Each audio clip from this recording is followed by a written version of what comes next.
Bonsoir, je vais vous présenter mon sujet qui s'appelle la vallée des 7 châteaux et les sentiers pédestres.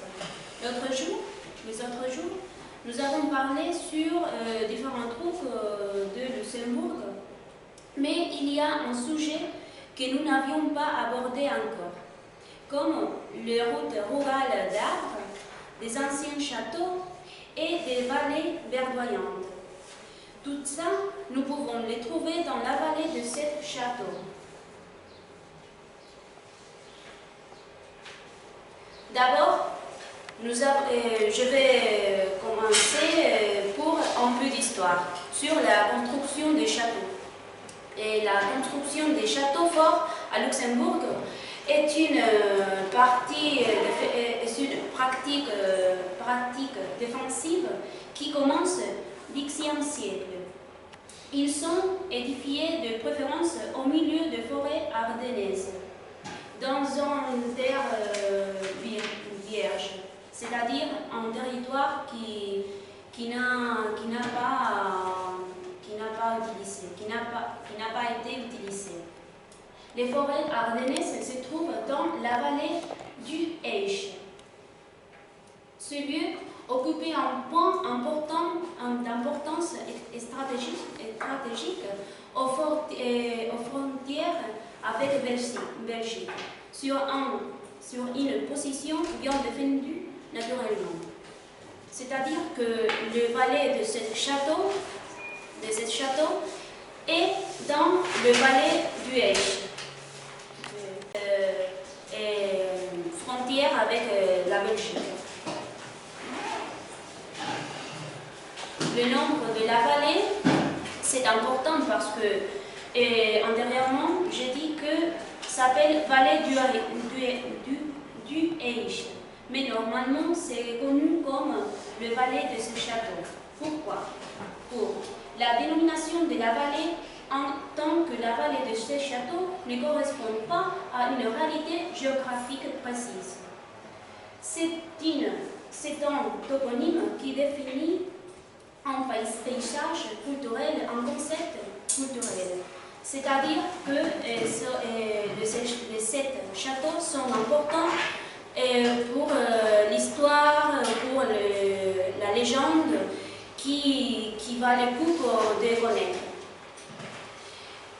C'est un nom magique accordé à une vallée qui se trouve enrichie par son contexte historique. En comptant les châteaux, on arrive facilement à un nombre supérieur à 7. C'est les choses que j'ai dit, qu'il y a beaucoup de châteaux, mais les 7 châteaux sont plus importants pour son histoire, pour la légende. D'accord? C'est la carte où est située la vallée. D'accord? Ici est la route pour voir les châteaux. Et la vallée de ces châteaux est importante parce que c'est une route de 28 km que tu peux faire avec tes amis ou avec la famille, parce qu'il y a beaucoup de maisons de campagne et beaucoup d'hôtels que tu peux utiliser pour passer la nuit, pour manger, etc. Pour n'importe quoi, pardon. Et il y a 7 châteaux qui sont Eschenfeld, Mersch, Ohlenfels, Biasenburg, Novo-Hamburg, Seefontaine et pour finir, les châteaux ruines de Querruch. Le premier château, c'est ça. Le château d'Eschenfeld, qui est situé dans la ville d'Eschenfels, qui est dans le centre de Luxembourg. L'histoire de son construction se remonte au XIIe siècle et les touristes ne le peuvent pas visiter, seulement à l'extérieur.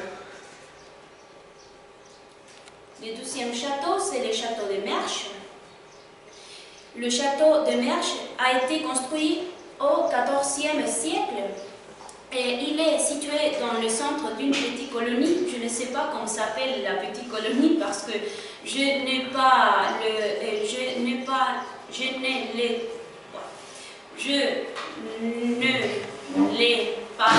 trouvé, d'accord? Mais malgré qu'il soit situé dans le centre de la petite colonie, il n'est pas ouvert pour visiter l'intérieur. Bien que les touristes peuvent visiter la cour extérieure, qui, selon le commentaire de la visitante, est très intéressante et en style musulman. Le troisième château, c'est le château d'Olenfeld. Le château d'Olenfeld a été construit au XIIIe siècle et depuis 1975. Et l'État luxembourgeois est le propriétaire d'une auberge jeunesse qui est à côté du château. Mais ce château ne se peut pas visiter à l'intérieur, seulement à l'extérieur aussi. D'autres châteaux, le quatrième, c'est le château du Vieux d'Ansbourg. Ce château a été construit au XIIe siècle. Maintenant, le château est du comte Gaston Gaétan de Marchand et d'Ansbourg. Et c'est pour ça qu'il n'est pas ouvert au public. Mais récemment, le comte a ouvert un hôtel dans un bâtiment qui est environ du château.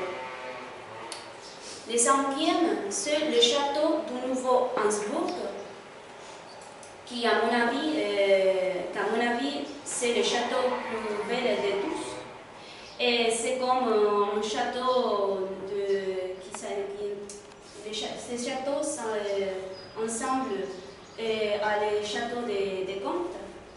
Et cette forteresse a été créée au XVIIIe siècle. Les touristes peuvent visiter, XVIIe siècle, et les touristes peuvent visiter le château. La place est gratuite et vous pouvez le visiter tout le temps que vous voulez. Et les jardins de ce château sont étonnants.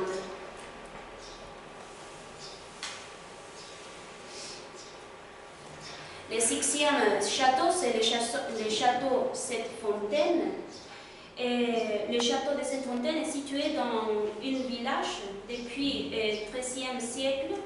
Et en 1937, il a été classifié comme un monument et aujourd'hui il y a un propriétaire. Ce lieu s'utilise pour célébrer beaucoup de fêtes et beaucoup d'événements et plus importants. Et le dernier château, c'est le château de Corrich, duquel reste des ruines. Et bien que la réparation du château continue, cet endroit peut être visité par les touristes. Et c'est gratuit la visite.